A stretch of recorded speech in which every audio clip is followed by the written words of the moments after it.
Thank you. Whether you like it or not, I'm back. We're back. I am going to move through a few slides to review, and then I don't want to take up too much time, so I'm probably going to click through some of them.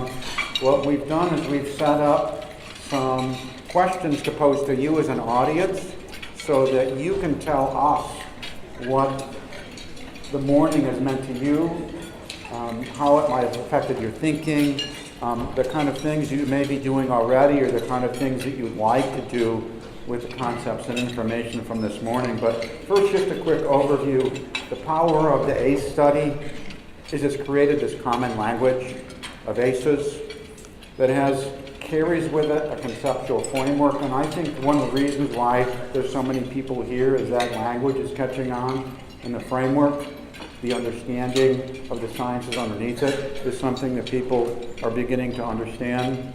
ACEs are common, they're highly interrelated, they pile up and have a cumulative impact. They account for a large percentage of social problems, and we now understand the biology. It's biologically plausible that as more and more ACEs accumulate, there'll be a wide variety of health and social outcomes. We talked about the idea of adaptation, rather than moving from maladaptation and blaming and shaming to the understanding that we respond to our experiences in a way, our brains and our bodies respond in a way that helps us to survive in the environments that we grow up in. That may have negative consequences in terms of interaction with our environment, like in a school, like Dr. Craig talked about this morning, so that we can be trauma informed. And that we stop asking people what's wrong with you, like Dr. Craig said this morning, were you listening? Well, no, because I was watching your face to see if it was a safe place to be. And I think this is a good overview of a lot of things that were done this morning. This first panel here, you may not be able to read, but this box says early trauma and stress lead to predictable patterns of brain development, traits, and behaviors that look like this in many ways. Slowed language and reading in childhood, lateralization, using the right side more than the left side of the brain, lower IQ scores, poor decision-making skills, problems with memory, attention problems, or ADD, ADHD, aggressive behavior, social isolation among peers, and poor understanding of social cues that can lead to conflict. And then to the likelihood of the early use and use of tobacco, alcohol, and other drugs. And if all these things continue to go unchecked, a higher likelihood of children ending up in special education, school failure, dropping out, suspension, expulsion, delinquency, or entry into the prison pipeline. And if this progresses into adulthood, we have adult adversities. This is sort of the ACE pyramid idea in a different scheme. A tendency to have low-wage jobs, to be unemployed, to be on public assistance, incarceration, chronic health problems, relational problems, and brain health. Bob, are you listening, Bob? Okay. Brain health and substance abuse issues. And then the transmission of intergenerational risk. And I think the good news here is that now that we know how this works and how this progresses in the sequence throughout the life course, we can intervene at every one of these steps. We know how it works and we can intervene, and I'm really excited about what Dr. Craig had to say this morning. I think a lot of this has to do with many of the things that she talked about this morning that can be done differently in our school system and our educational systems to halt this progression along the way to adult adversity that then becomes risk for the next generation. And I am going to skip, you saw this, I want a chance for you So how do we use all of this? And this is my mantra: is we've got to scale this. We're at the beginning, but I see the scale expanding. There's like 500 people here. Scale it, teach it, and I'm committed to this model of train the trainer, that you can go out and teach this, or you can train other people to teach it, and for this horizontal grassroots penetration of this information to the entire community here and to the whole state of Oklahoma. And that will make it sustainable. So you've seen this. I want to move on. I'm going to tell you a story. Let me tell you a story. I spent a year at the University of Illinois in Champaign-Urbana, and I was studying biochemistry. I was one of those students that's like, I don't want this soft humanity stuff. Give me the science, right? I want to know the chemistry and physiology and all that. And I was required to take a course that was not a science course. And the other students there said, well, you ought to take the course by Professor Scanlon on Greek mythology. It's a blast. Okay? So I went to this course. It was really hard to get into, and it was in a big auditorium that was packed with students. And the thing that I remember about Professor Scanlon is what he would do is he was a one-man show. He would act out the myths. So he had a curtain. He would come onto stage dressed as Zeus and play Zeus for a little while. And then he'd run off the stage and run back on and be Artemis. And he would go back and forth, so you couldn't forget the myths. Okay? And so one of the myths that I like to talk about that he acted out was the labors of Hercules. And this is a piece of art called Hercules Slaying the Hydra from the 1500s. But the story of Hercules is he was the son of Zeus. Zeus was kind of a randy guy. He would come down from Mount Olympus and meet with mortal women and create children. And so Zeus was this half king of the gods, half human guy. So he had like these special powers that most mortals couldn't have that made him so powerful. And I don't know if I'm telling Professor Scanlon's story. I'm probably really wrecking his story, but this is what I remember, is he was really jealous because his dad was the king of the gods, Zeus, and they lived on Mount Olympus, where the wine always flowed and the harps were playing and you were on the cloud and everything was great all the time. And he wanted to live with the gods on Mount Olympus. And I think the gods held a council or some kind of bureaucratic meeting, and they decided that you had to be 100% God to live on Mount Olympus. And they came up with something like, well, if you can do these 10 tasks that no mortal has ever done before, maybe we'll give you a condo in the summer or something like that. They made a deal with them, and one of those tasks that they gave him was to slay the Hydra, which is this beast here. The Hydra was a mythical beast that had hundreds or thousands of heads, and in my mind, in this metaphor for today, it had innumerable number of heads. And the mouths on that beast emitted sulfurous fumes, and any one bite would kill. But Hercules, he wanted to get on the Mount Olympus, so he went out and he found the Hydra out in the woods, and he said, I'm going to get that thing.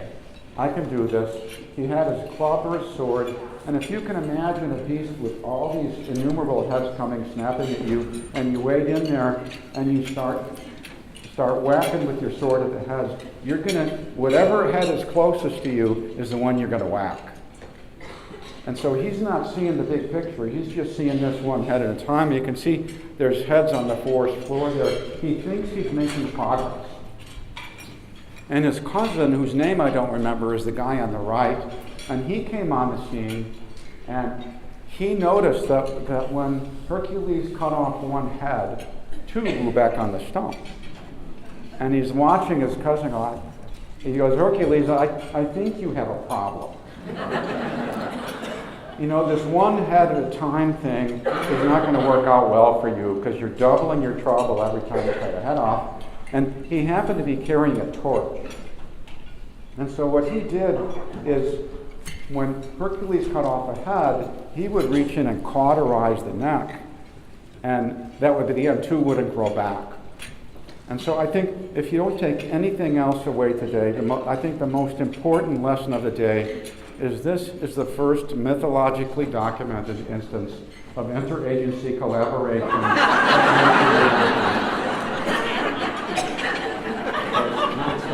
But you know, it's funny, that's the point is, and this is what I've seen, is we have become victims in our culture, understandably, of categorical thinking and categorical funding, and looking at things one problem at a time after they occur. And I think this idea of unity, the unifying effect of understanding that adverse childhood experiences are the foundational common source of most of our society's health and social problems. And we need to come together and work simultaneously to begin to prevent them and prevent the intergenerational transmission of adversity. So that's my story of Hercules.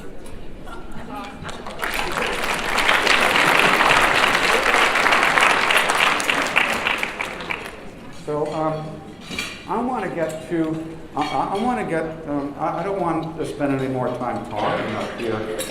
Jennifer and I we came up with some questions. And there are microphones out here. And we're going to open this up for maybe 5 or 10 minutes per question. Is that what we have enough time for that? What comes to mind for you, whoever would like to take the mic, as you reflect on the ACE study findings or anything that you've learned this morning from any of the speakers or presenters? If you want to say something and share what the ACE study findings mean to you, raise your hand, wave your card, and one of the mics will match. If nobody volunteers, we're going to pick somebody to come and tell a story. What are your thoughts from the morning? Go ahead. My name is Ashley Hoggett. I'm the early childhood administrator in Putnam City Schools, specifically at Kirkland Elementary, which is located walking distance from Baptist Integris. So with all that being said, my leadership team, we're here today. I've been having a lot of dialogue about ACEs, and we know that we serve about 500 4-year-olds that come to our school, all the way up through 8-year-olds. And we feel very behind, and we're coming to behavior reactively instead of proactively. So we have a vision for back to school on August 14th to partner with local providers to come and provide screening for all of our families. So all of the students are going to come on August 14th, and they'll be screened for dental, vision, hearing, speech and language, as well as an ACE survey. So my teachers will be prepared to serve the students in their classrooms. And honestly, my name is Ashley Hoggett, and I'm looking for community partners. I teach preschool, and I also am a children's minister at my church. I never heard of this before, and all of a sudden I have this knowledge of what ACEs are, and I've been around children my entire life. But this completely changed the way I teach. It changed the way I look at every child that comes to me in my church, every child that I want to help. And then it moved on past that to it affected the way I see every adult. And it affected the way I see every parent. That was so aggravating at all the teacher conferences. There was reasons for everything. So it completely changed my vision of what people are and how I see them and how I react to them. So I'm just very thankful for the knowledge and for the education of it. Thank you.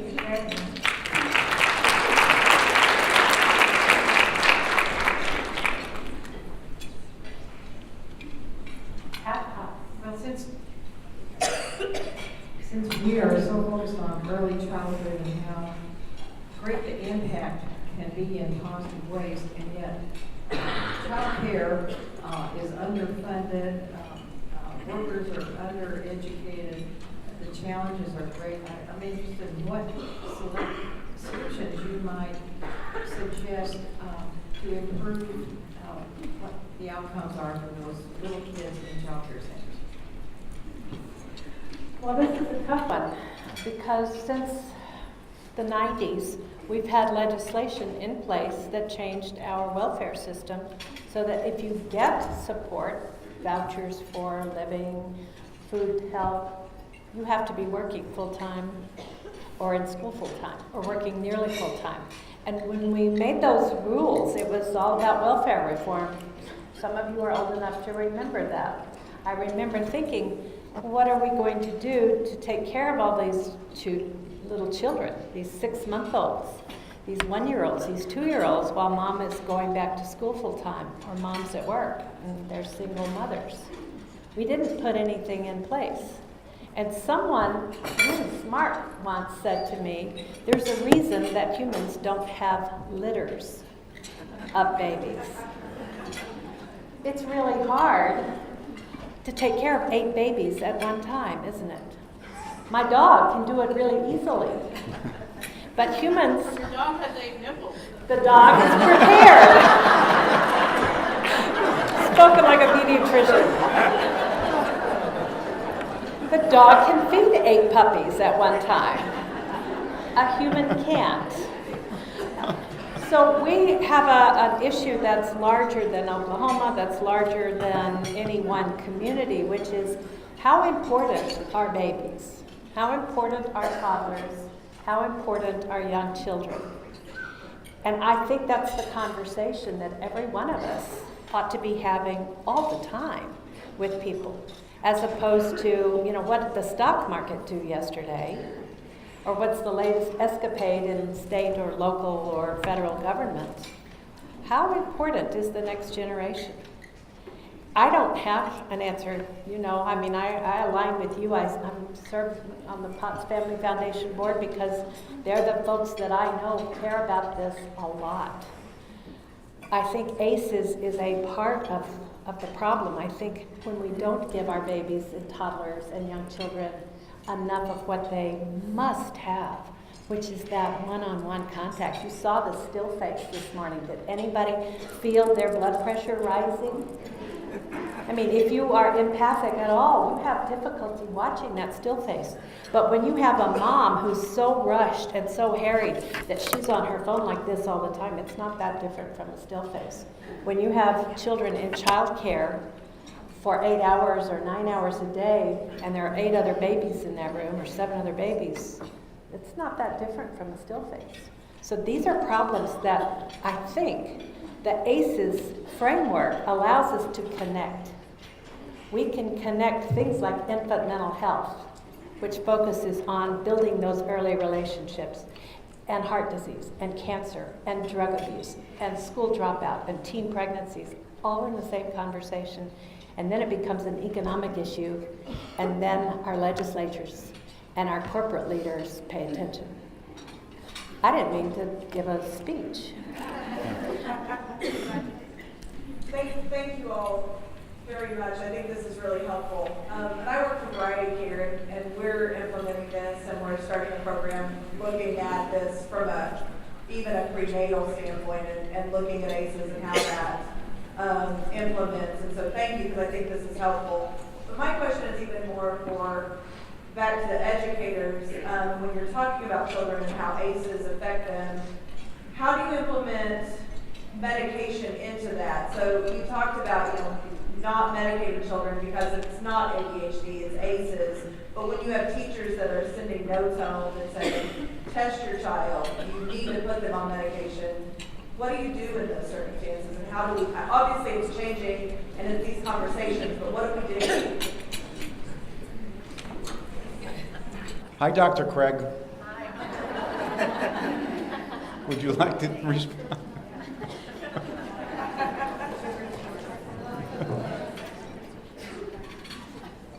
I think that the whole world of medication in children and Unfortunately, some of the ways we provided services to kids who have trouble needs to be relooked at, and it's going to take a while. But I think the more we explain to people that there are other reasons for why children appear to not be attending than ADHD, I think we need to work with pediatricians too. It's not just the school. The pediatricians really need to come on board with this, I would say, and have a lot. Amen. Amen. Because I think we've kind of been lulled into this belief that it's okay to medicate kids, and I think it's going to take a while to walk back from it. And to help teachers begin to see that they can learn how to de-escalate behavior and to have preventative measures in place that don't require kids getting totally out of control before they get their needs met. Okay? I know there's a lot of big questions out there, but we sort of had a plan for this that we're trying to follow. That was our mistake. Here's something else up there that we would like to think about for a minute. What would happen to the overall mission of your organization, or whatever it is that you do, you service, or the thing you do in your daily life, if ACEs were radically reduced in the population as a whole? How would things change for you or your organization? I think the comment I was prepared to make before still applies with this one. I work in domestic violence, and I'm a social worker. And well, if ACEs were, gradually reduced, domestic violence would most certainly decrease significantly. And it's one of, in Oklahoma, it's one of the highest rated causes of death in our state. Among the highest. I can't quote the exact statistics, but definitely top 5. And so, but it also, what I was going to comment on before as well was that the whole national conversation that happened recently around school shootings. I read a really great article, again, I can't quote the author, but that had a great take on it and said, this is not a gun problem, this is an anger problem. And just a minute ago, I just thought, what if we could flip that, or just shift that language a tiny bit and say, this is not a gun problem, this is an ACE problem. And if then everybody said, what does that mean? Let's talk about it. Yeah, thank you. I think that's really important. It's very frustrating to me to watch the coverage of events like that and not hear the story. What's the story? Go back to the beginning of that person's life and the sequence of events that could have been prevented that might have averted that violence. And I don't see that story being reported on. So I look forward to the time that it would be. So yeah, let's open it up again. Okay. I'm sorry, but I came in on the tail end, and this applies to the previous, and it's not a question, it's just a comment. Basically, my name is Jenna Wilson. I'm actually here with UCO TRIO program, and we're prospective teachers. We're working on getting our licenses certification. And I also work with American Leagues in the first grade program, and I deal with a lot of kids on the south side and the traumas there. Having grown up in a trauma environment, I really want to give back, and I wanted to say that I appreciate everyone that spoke. I appreciate the science of it, the emotions of it, and I also want to say that you guys, as a teacher, have left me with hope, because it's something that's fixable, not only for myself, but for these kids. And I also just wanted to know advice you guys would have for those of us that may be future teachers. Thank you. Can you imagine a community with low ACEs, a state with low ACEs, a country with low ACEs? Can you imagine if children really are cherished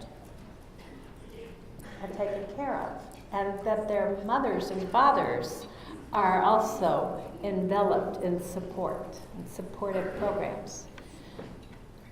Because right now we're asking you to imagine a world where ACEs are radically reduced in the population as a whole. And I think we're so focused on that hydra coming at us, that head coming at us with the sulfuric fog being breathed in our faces, that it's hard to imagine what would happen if that were a kitten, if that hydra were gone. I don't think we can make it happen until we can imagine it, though. It's a multi-generational commitment. This is what we're talking about. This is a multi-generational commitment to winding this down. I think that's also the hard part in terms of talking to people that legislate and make budgets. It's like, well, how do you do multi-generational budgeting and policy making? So that's why I think that the solution has to come from you, from your organic growth and how you do things to change that. We have a question, Paula. Hi there. I'm Paula. I worked for Head Start for 33 years. And talk about generational. If we did not have as many ACEs as a whole in the population, I'd be out of a job, and I'm telling you what, I'd be glad to be out of a job.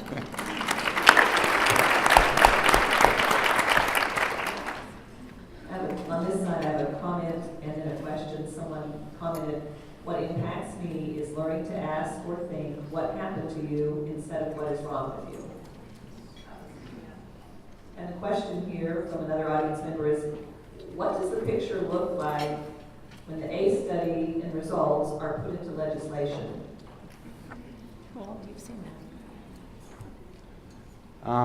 I don't know. I mean, I'm drawing a blank on that. Okay. I know that there's legislation that's been proposed in a number of states, but I don't know what actually has changed or been enacted based upon it. Maybe somebody else here can respond that's seen legislation and change. The bill that Senator Griffin has authored is very similar to what they proposed nationally.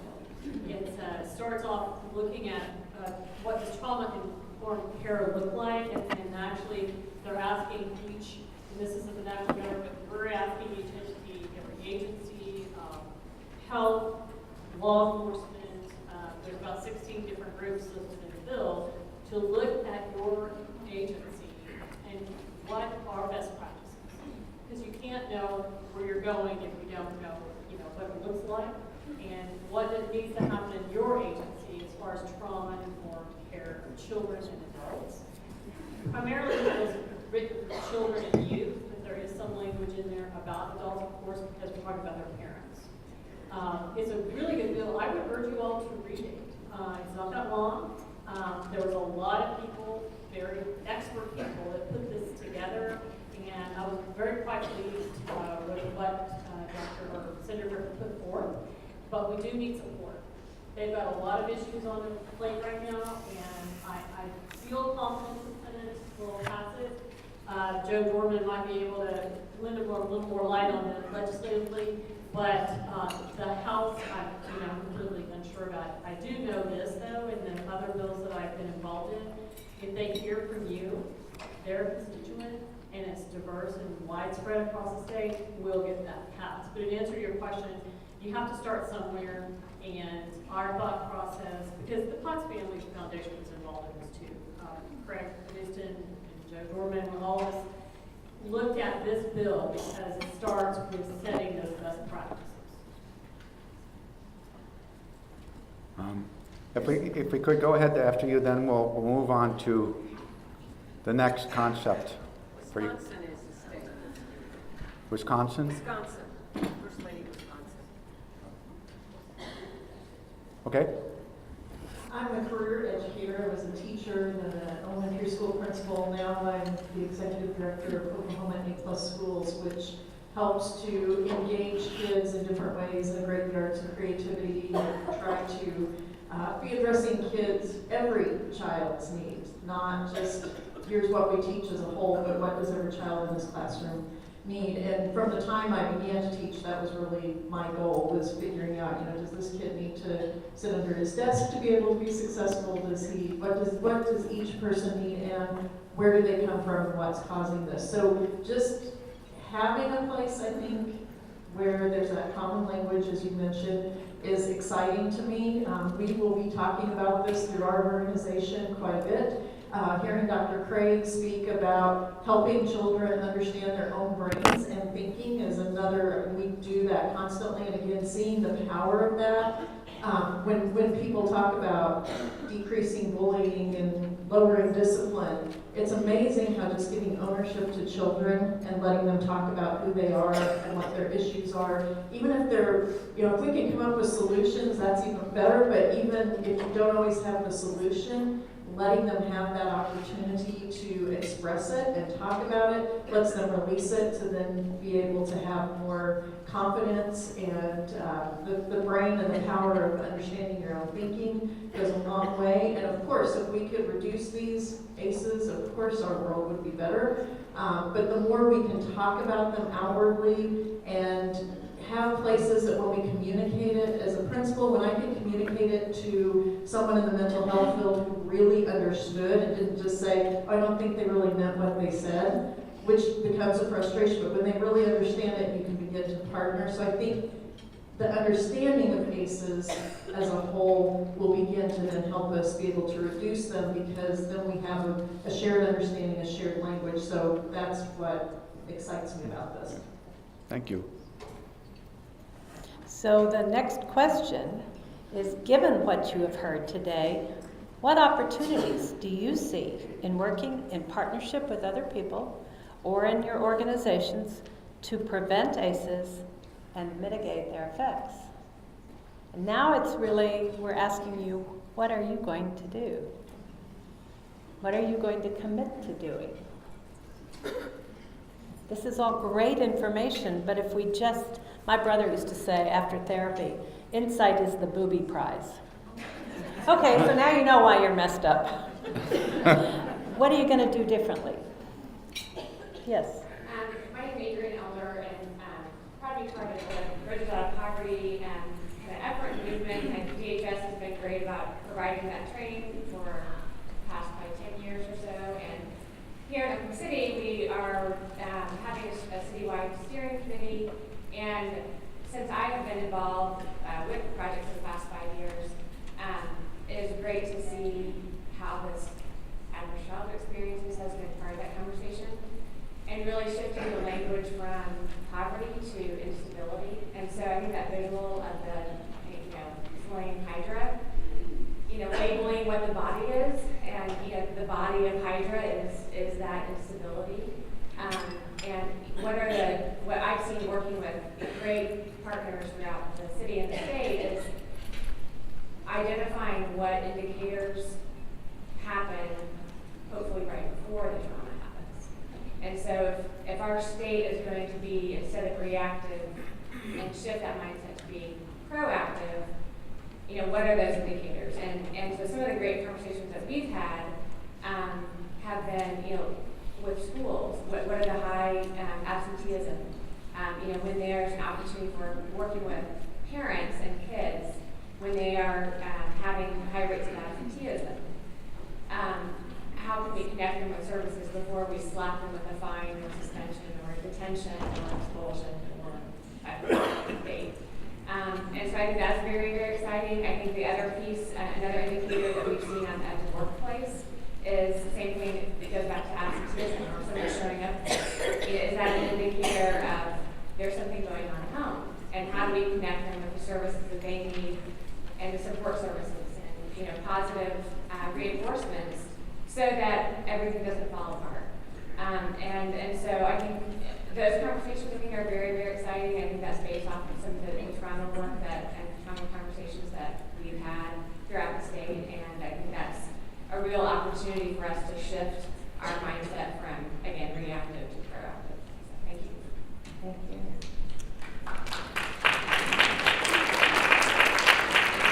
Hi, I'm Peggy Shook, and I'm a therapist and have been for a lot of years, and started even just volunteering when I was raising my own children with the breastfeeding helper Malachi League. So I learned a lot of parenting skills through there, but when I learned about ACEs, Like a good therapist, I brought it home and asked those questions to my husband, and I had done it for myself. My husband scored 0. He was the youngest of 9, and he was raised in a nice, healthy family. And I just asked some questions of him, and he said he's happy. However, and this is where I see an opportunity, is my husband's a Vietnam vet. My 2 sons are Marines, and they have served overseas in war. So my husband had trauma as an adult, which affected the children. So my opportunities, and I see this across our state, is maybe reaching out to the VA for help and coordination and cooperation and collaboration. Does anybody else agree or? Absolutely. Thank you. I think we have time for one more question. Okay, this isn't really a question, it's a comment. I'm Sherry Fair with Parent Promise, and for 30 years we've done home visiting through the Parents as Teachers program, which allows us to serve families with children 0 to 5. We just recently expanded to where we can serve children from 0 to 12. And I think it would be really powerful if we worked a lot closer with OJA and the school districts, because there's been a lot of talk about expelling children or not expelling them. But when it comes to that point where there's a decision to be made whether you expel a student or not, that would be the perfect opportunity to refer those families to us so that we could ask what's happened to you and take it from there and hopefully get them back on the right track academically so that they can succeed in life and become taxpayers. Thank you. Thank you. So I just want to say in closing that one of the fabulous things about getting to sit up here is looking out at this room. And some of my most favorite people in the world are sitting at these tables. People that I work with in lots of different contexts. And what is so encouraging and inspiring is everybody coming together and saying, I can do this, or I can do that, and I will do this. Because we all have a role to play. It's like that stone soup that I used to hear in story time when I was a pre-K kid. Everybody has something. None of us can make the meal. Is this not working? No. None of us can make the meal by ourselves, but everybody has something to contribute. So I hope you'll all continue to reflect on this last question and think, what am I going to do about ACEs in Oklahoma? Help me thank Dr.